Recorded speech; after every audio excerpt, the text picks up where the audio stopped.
ដើម្បីបង្កើតសំណើទូទាត់ប្រាក់ដោយខ្លួនឯងដំបូងសូមចុច menu រួចចុចទទេផ្សេងទៀតបន្ទាប់មកចុចចូលសេវាអតិថិជនបន្ទាប់មកទៀតចុចចូលទៅបង្កើតការសាកសួរការទូទាត់ប្រាក់ដើម្បីបង្កើតសំណើទូទាត់ប្រាក់សូមចុចលើបង្កើតសំណើ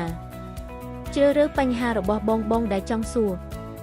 ដំណាក់កាលនេះសូមបងជ្រើសរើស account នៃប្រតិបត្តិការដែលមានបញ្ហាការបរិច្ឆេទបន្ទាប់មកសូមជ្រើសរើសសំណើដាក់ប្រាក់ដែលមានបញ្ហា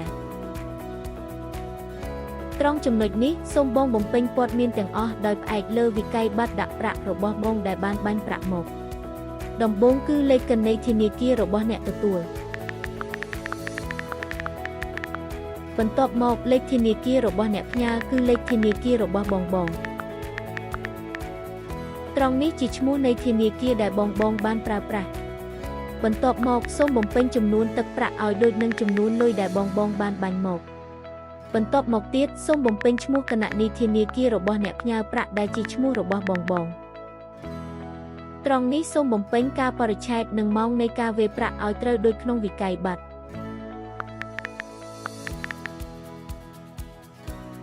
ចុងក្រោយសូមបំពេញលេខប្រតិបត្តិការក្នុងវិក័យប័ត្រដាក់ប្រាក់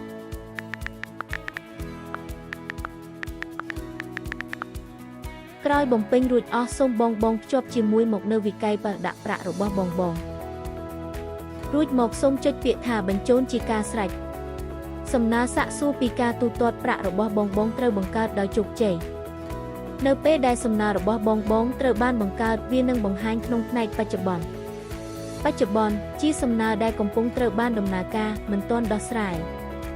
អសកម្មជាសំណើដែលបានបិទដោះស្រាយរួចឬលុបចោលអ្នកអាចមើលព័ត៌មានលម្អិតនិងនយោបល់ទាំងអស់នៃសំណើរបស់អ្នកដោយចុចព្រួញ